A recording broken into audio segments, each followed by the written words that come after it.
Oi, meu nome é Padre Mike Schmitz e você está ouvindo o podcast A Bíblia em um Ano, onde encontramos a voz de Deus e vivemos a vida através das Escrituras. O podcast original, The Bible in a Year, foi produzido pela Ascension e essa é a versão brasileira, traduzida pela leitura e dublada pelo Leandro. Usando a linha do tempo da Bíblia A Grande Aventura, vamos ler de Gênesis até Apocalipse, descobrindo como se desenrola a história da salvação e como nos encaixamos nessa história hoje. É o dia 356, vamos ler a segunda metade da primeira carta de João, se é que isso faz sentido, que são os capítulos 4 e 5. Vamos ler 1 Timóteo, capítulos 1 e 2, e Provérbios 30, versículos de 24 a 28. Como sempre, a Bíblia que eu uso todos os dias é a Bíblia da Grande Aventura da Ascension em inglês. Você pode acompanhá-nos no qualquer Bíblia que você preferir. Nós recomendamos a Bíblia do Peregrino. Se você quiser saber quais são os seus próximos capítulos ou marcar o quanto você já leu, é só baixar o plano de leitura de graça no link na descrição do vídeo. E você pode se inscrever no canal e ativar o sininho. Eu sei que a gente tá nos últimos dias, mas olha, isso vai facilitar bastante se você planeja fazer essa jornada de novo no ano que vem. Mas assim, você que sabe, a vida é sua. Dê glória a Deus com ela. É o dia 356. Vamos ler a primeira carta de João, capítulos 4 e 5, 1 Timóteo, capítulos 1, 2 e 3 e Provérbios 30, versículos de 24 a 28. A primeira carta de João, capítulo 4. Discernimento de espíritos. Queridos, não vos fieis de qualquer espírito. Ao contrário, comprovai se os espíritos vêm de Deus, pois muitos falsos profetas vieram ao mundo. Nisto reconhecereis o Espírito de Deus.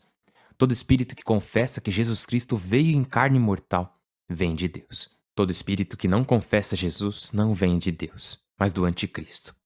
Ouvistes que viria, agora já está no mundo.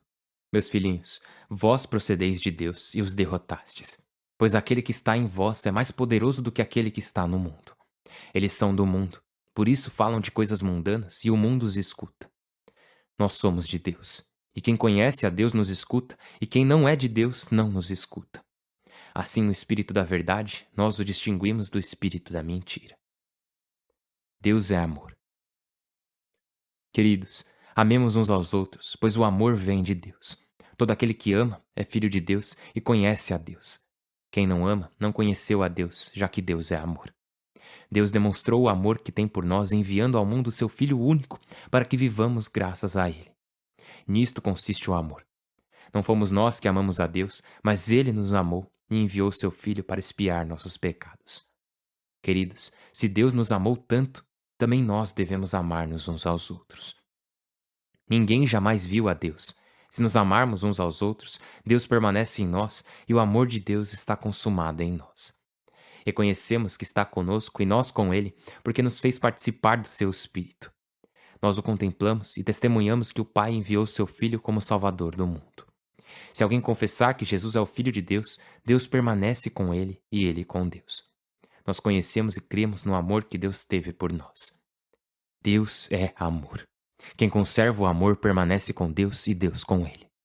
O amor chegará em nós à sua perfeição se formos no mundo o que ele foi e esperarmos confiantes o dia do julgamento. No amor não há lugar para o temor. Ao contrário, o amor desaloja o temor, pois o temor se refere ao castigo, e quem teme não alcançou um amor perfeito. Nós amamos porque Ele nos amou primeiro. Se alguém diz que ama a Deus, mas odeia o próprio irmão, mente, pois se não ama o irmão seu, a quem vê, não pode amar a Deus a quem não vê. E o mandamento que nos deu é que quem ama a Deus ame também o próprio irmão. Capítulo 5. Vitória da fé. Todo aquele que crê que Jesus é o Messias é filho de Deus. E todo aquele que ama o Pai, ama também o Filho. Se amamos a Deus e cumprimos seus mandamentos, é sinal de que amamos os filhos de Deus. Pois o amor de Deus consiste em cumprir seus mandamentos, que não são pesados. Todo aquele que é filho de Deus vence o mundo, e esta é a vitória que vence o mundo: a nossa fé. Quem vence o mundo, senão quem crê que Jesus é o Filho de Deus? É aquele que veio com água e sangue, não só com água, mas com água e sangue. E o Espírito, que é a verdade, dá testemunho. 3 são as testemunhas: o Espírito, a água e o sangue, e os 3 concordam. Se aceitamos o testemunho humano, mais convincente é o testemunho de Deus. Quem crê no Filho de Deus possui o testemunho. Quem não crê em Deus o torna mentiroso, por não crer no testemunho que Deus deixou a respeito do seu Filho. O testemunho declara que Deus nos deu vida eterna e que essa vida está no seu Filho. Quem aceita o Filho possui a vida. Quem não aceita o Filho de Deus não possui a vida. Escrevo isso a vós que credes na pessoa do Filho de Deus, para que saibais que tendes vida eterna. Nossas certezas. Dirigimo-nos a Deus com a confiança de que se pedirmos alguma coisa segundo a sua vontade, Ele nos escutará. E se sabemos que nos escuta quando lhe pedimos, sabemos que contamos com o que pedimos.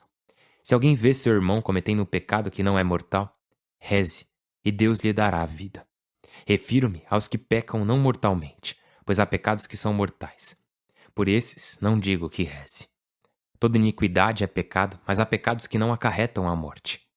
Sabemos que quem é filho de Deus não peca, pois o gerado por Deus o protege, para que o maligno não toque nele. Sabemos que procedemos de Deus, ao passo que o mundo inteiro pertence ao maligno. Sabemos que o Filho de Deus veio e nos deu inteligência para conhecer o verdadeiro. Estamos com o verdadeiro e com o seu Filho Jesus Cristo. Ele é o Deus verdadeiro e vida eterna. Filhinhos, guardai-vos dos ídolos. A primeira carta de São Paulo a Timóteo. Capítulo 1. De Paulo, apóstolo do Messias Jesus, por disposição de Deus, nosso Salvador, e de Jesus Cristo, nossa esperança. A Timóteo, seu filho gerado pela fé. Graça, misericórdia e paz da parte de Deus Pai e de Cristo Jesus, nosso Senhor. Falsos mestres. Como te recomendei quando partia para a Macedônia, fica em Éfeso para avisar alguns que não ensinem doutrinas estranhas, nem se dediquem a fábulas e genealogias intermináveis, que favorecem as controvérsias e não o plano de Deus, que se baseia na fé. O objetivo dessa exortação é um amor que brote de um coração limpo, de uma boa consciência e de uma fé não fingida.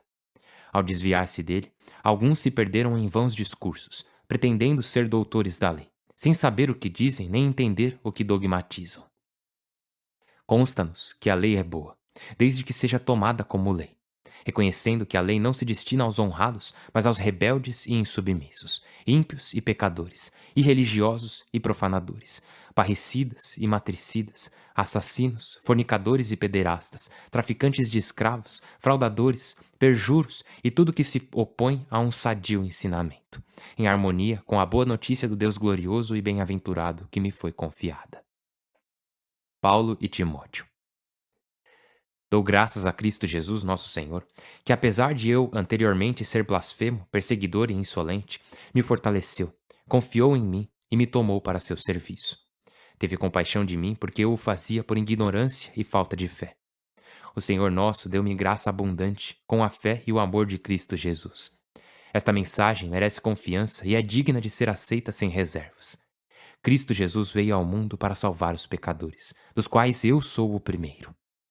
Mas Cristo Jesus teve compaixão de mim, para começar comigo a mostrar toda a sua paciência, dando um exemplo aos que haveriam de crer e conseguir vida eterna. Ao Rei dos séculos, ao Deus único, imortal e invisível, honra e glória pelos séculos dos séculos. Amém. Eu te confio essa instrução, Timóteo, filho meu, de acordo com o que predisseram de ti algumas profecias, para que, apoiado nelas, combatas o nobre combate, com fé e boa consciência. Ao abandoná-las, alguns naufragaram na fé. Entre eles se encontram Himeneu e Alexandre. Eu os entreguei a Satanás para que aprendam a não blasfemar. Capítulo 2. Sobre a oração. Em primeiro lugar, recomendo que se ofereçam súplicas, pedidos, intercessões e ações de graças por todas as pessoas, especialmente pelos reis e autoridades, para que possamos viver tranquilos e serenos com toda a piedade e dignidade. Isso é bom e agradável a Deus, nosso Salvador, que quer que todos os homens se salvem e cheguem a conhecer a verdade. Há um Deus somente, há somente um mediador, o homem Cristo Jesus, que se entregou em resgate por todos e como testemunho no momento oportuno. E eu fui nomeado seu mensageiro e apóstolo, digo a verdade sem engano, mestre dos pagãos na fé e na verdade. Quero que os homens, em qualquer lugar, orem elevando as mãos puras, livres de cólera e discórdia. Da mesma forma, as mulheres vistam-se decentemente, se enfeitem com modéstia e sobriedade, não com tranças, com ouro e pérolas, com vestes luxuosas, mas com boas obras, como convém a mulheres que se professam religiosas. A mulher deve aprender em silêncio e submissa. Não admito que a mulher dê lições ou ordens ao homem. Esteja calada, pois Adão foi criado primeiro e Eva depois. Adão não foi seduzido, A mulher foi seduzida e cometeu a transgressão, mas se salvará pela maternidade, se conservar com modéstia a fé, o amor e a consagração. Capítulo 3. Diferentes categorias. Aqui está uma norma que merece crédito. Se alguém aspira ao episcopado, deseja uma obra importante.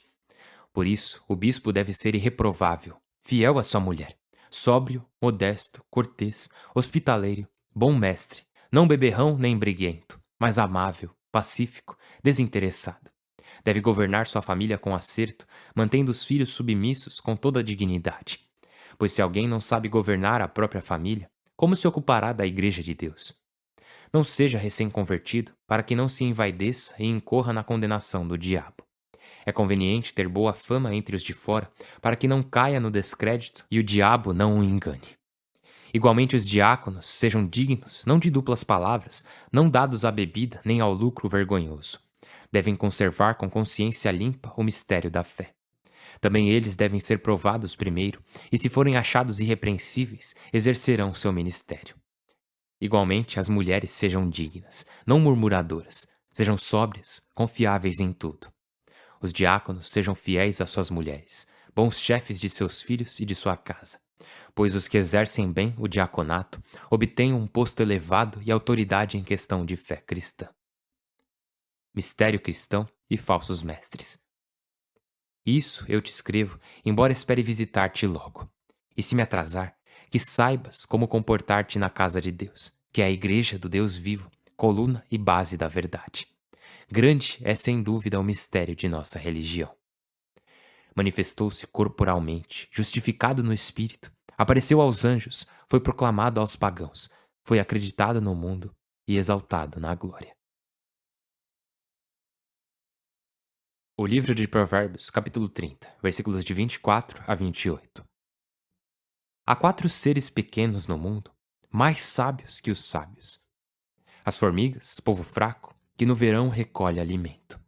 Os texugos, povo sem força, que faz abrigo nas rochas.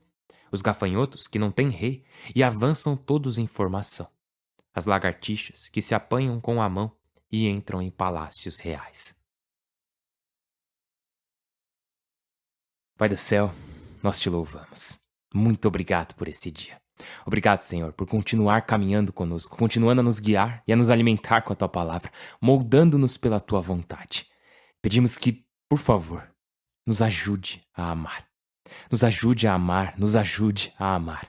Tu és amor. Tu nos amaste primeiro e por isso te louvamos. À medida que colocas esse amor em nossos corações, nos ajude a amar a Ti de volta e a amar uns aos outros como Tu amas.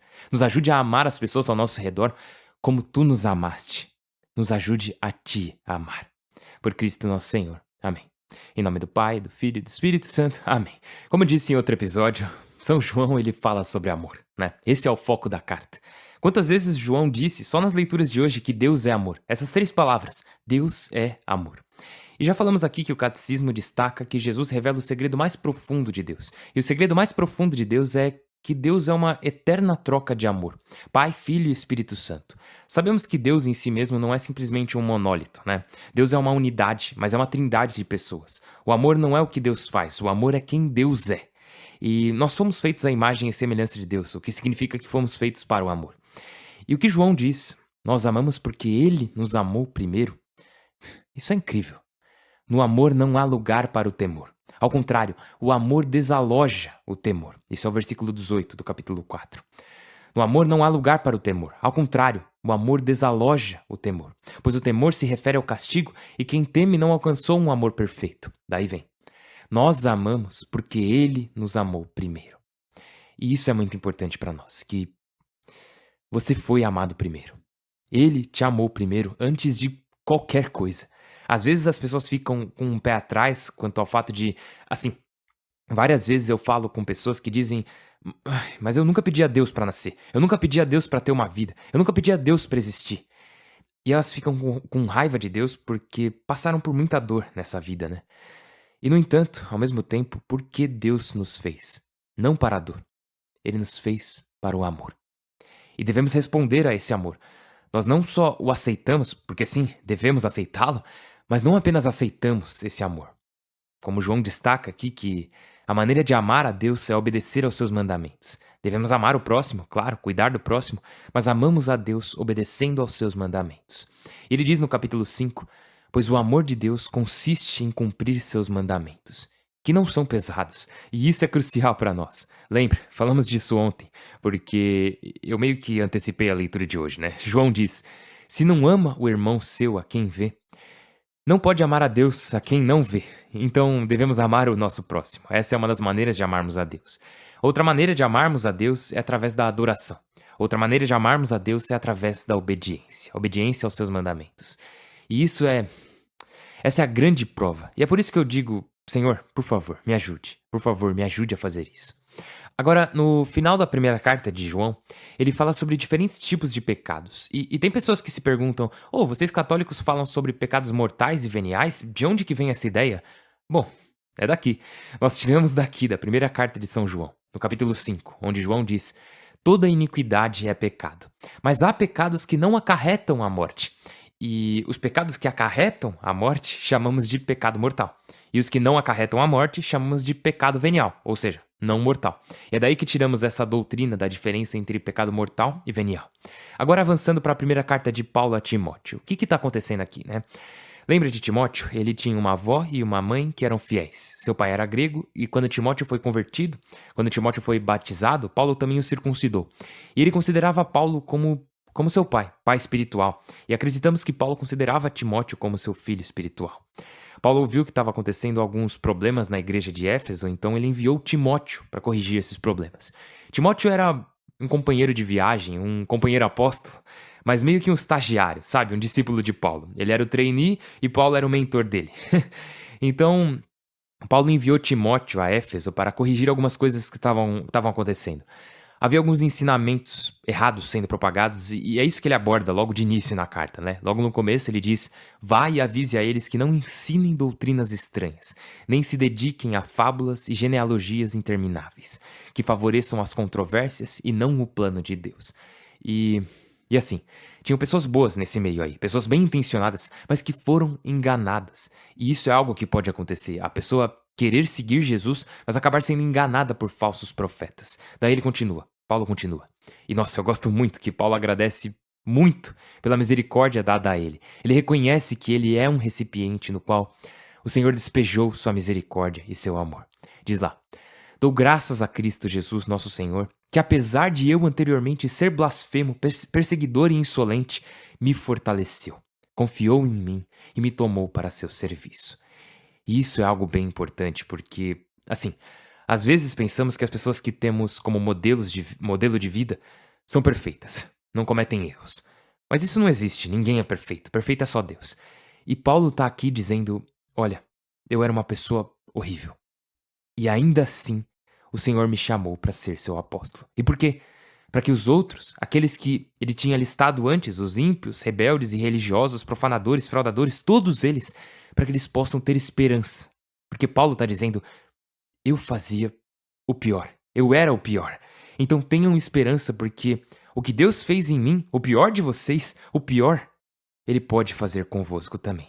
O que Deus fez em mim, Ele também pode fazer em vocês, e de forma ainda maior. Agora, Paulo menciona duas pessoas, Himeneu e Alexandre. Ele diz: ao abandoná-las, falando da fé e consciência, né? Ao abandoná-las, alguns naufragaram na fé. E sabemos que isso pode acontecer, podemos escolher jogar nossa salvação fora. E essa é uma das razões pelas quais São Paulo diz: trabalhem escrupulosamente em vossa salvação. Sabemos disso, Jesus até diz: nem todo aquele que me diz Senhor, Senhor entrará no reino dos céus, mas apenas aqueles que fazem a vontade de meu Pai. Então reconhecemos que até Paulo está dizendo que houveram pessoas que decidiram naufragar na fé, ao abandonar a fé e a consciência. Então, isso é algo que podemos acabar fazendo se não tomarmos cuidado. Paulo também os instrui a rezar por todas as pessoas, especialmente aquelas que estão acima deles em autoridade de alguma forma. Agora, algumas coisas. Paulo também destaca isso no capítulo 2, versículos 3 e 4. Diz lá: isso é bom e agradável a Deus, nosso Salvador, que quer que todos os homens se salvem e cheguem a conhecer a verdade. Então ele deixa muito claro que Deus não predestina ninguém ao inferno. Deus fez cada ser humano para viver eternamente em comunhão com Ele. Deus não fez a morte. E a gente já ouviu isso, que ele não se alegra na destruição dos vivos. E aqui agora, em 1 Timóteo, está dizendo que Deus, nosso Salvador, deseja que todos os homens sejam salvos e cheguem a conhecer a verdade. Ele nunca predestina. Ele nunca cria alguém querendo que essa pessoa vá para o inferno. Pelo contrário, ele deseja que todos vão para o céu. Agora, cabe a nós escolhermos se queremos o céu ou não. E continuando no versículo 5. Há um Deus somente. Há somente um mediador, o homem Cristo Jesus, que se entregou em resgate por todos. E isso é muito importante porque reconhecemos que há apenas um caminho para o Pai. E o único caminho para o Pai é Jesus Cristo. Ele é o único mediador entre Deus e os homens. Não há outro caminho. Não há como obtermos reconciliação com Deus senão por Jesus Cristo. E isso é muito importante, especialmente enquanto chegamos ao fim desses 365 dias, porque temos caminhado desde o início da história até esse ponto. E qual era o objetivo dessa história toda?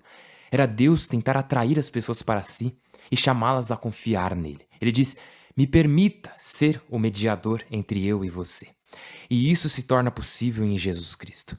Agora, às vezes as pessoas dizem, bom, como há apenas um mediador entre Deus e os homens, você não precisa falar com mais ninguém. Por exemplo, para que confessar seus pecados a um sacerdote ou algo assim, sendo que há apenas um mediador? Para que vocês católicos rezam aos santos? Há apenas um mediador. E sim, claro, aquele que mediou nossa salvação foi Cristo Jesus. Aquele que é completamente homem e completamente Deus. Deus em pessoa, Jesus Cristo. Então sim, Deus, o homem, Cristo Jesus, é o único mediador que fez isso. Como diz lá, ele se entregou em resgate por todos. Se ele não tivesse feito isso, não tinha como. Não existiria reconciliação com Deus. Não teríamos salvação. Mas Paulo não está dizendo que ninguém mais pode interceder por ninguém, né? Porque a gente faz isso o tempo todo. Paulo até diz em suas cartas, tipo, pessoal, rezem por mim. O que significa rezar por alguém se não interceder em nome dessa pessoa? Também pensa nisso. O batismo. Agora, às vezes as pessoas têm as pessoas têm um pequeno problema quando se trata da confissão. Vocês católicos acreditam que só podem ser perdoados de seus pecados se os confessarem a um sacerdote. Então, não. Mas foi assim que Jesus disse pra gente fazer, quando ele disse aos seus apóstolos: recebei o Espírito Santo.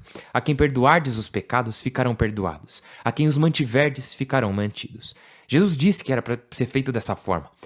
Mas também pensa no batismo. Ninguém, na história do cristianismo, jamais se batizou sozinho. E sabemos que eles sempre consideraram a salvação vinda pelo batismo, como escreveu Pedro, e é uma salvação mediada pela ação de outro ser humano. Então reconhecemos que sim, há um mediador entre Deus e os homens, que é o único que trouxe a humanidade e o Senhor de volta à reconciliação, Jesus Cristo. Mas isso não significa que não temos um papel em ajudar outras pessoas a conhecer Jesus.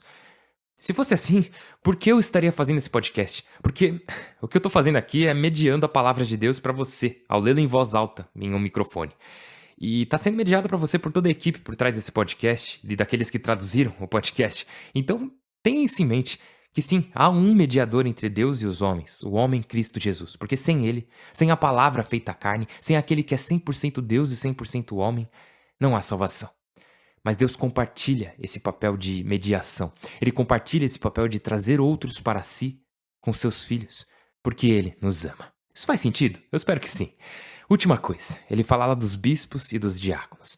Eu acho que às vezes, na verdade são duas coisas, que as pessoas leem essa parte e dizem: eita, Paulo está falando sobre bispos e diáconos terem esposas? Sim, na igreja primitiva havia diáconos que tinham uma esposa, bispos também. Os próprios apóstolos, muitos deles eram casados, mas havia os que não eram. Por exemplo, Paulo. Então, não há exatamente uma regra sobre isso. É que nós, como católicos, estamos acostumados com o fato de nossos padres e bispos não serem casados, o que também é completamente normal. Isso é algo que se desenvolveu ao longo da história da igreja. Agora a última parte, eu prometo, que eu quero destacar. Eu sei que o episódio está ficando longo, mas é só isso aqui. O que você diria que é o pilar e a fundação da verdade? Eu sempre pergunto isso para as pessoas. O que você diria que é a coluna e a base da verdade? Algumas pessoas dizem a Bíblia. E eu respondo: beleza, muito bom. Agora, o que a Bíblia diz que é a coluna e a base da verdade? Aqui em 1 Timóteo, no versículo 15 do capítulo 3, São Paulo, a própria Bíblia, diz que a igreja é a coluna e o sustentáculo da verdade. A coluna e a base da verdade. Sabemos que é a igreja que organizou as escrituras, né? A igreja nos deu a Bíblia. E a igreja interpretou a Bíblia. A igreja nos deu nossas doutrinas, como vimos em Tessalonicenses. São Paulo diz lá: portanto, irmãos, permanecei firmes e conservai o ensinamento que aprendestes de mim, oralmente ou por carta. Então, temos que seguir essas duas coisas, o que é dito oralmente e pelas cartas. Temos a tradição escrita, que é a Bíblia, e a tradição oral, que é o magistério da igreja. Então, tem a pergunta, né? Qual é a coluna e o sustentáculo da verdade? A Bíblia diz que é a igreja. Que a igreja é a coluna e a base da verdade. Eu sou muito grato ao Senhor porque, como disse Santo Agostinho, eu não acreditaria nos evangelhos se a igreja católica não me tivesse dito que eu poderia acreditar neles. E agradecemos ao Senhor por essa jornada de 1 ano que estamos quase concluindo. Agradecemos a Ele pelas Escrituras e agradecemos, claro, pela igreja que Jesus Cristo fundou e que nos deu essas Escrituras. De novo, eu não quero criar uma discussão aqui nem nada, só queria explicar isso pra vocês porque, eu sou um padre católico. Eu gosto de explicar pras pessoas o porquê eu acredito no que eu acredito. Ai, sou muito grato ao Senhor por toda essa comunidade e pela oportunidade de poder fazer essa jornada com vocês. Saibam que, como sempre, eu estou rezando por vocês e por favor rezem por mim também. Meu nome é Padre Mike e eu mal posso esperar pra te ver amanhã. Deus abençoe.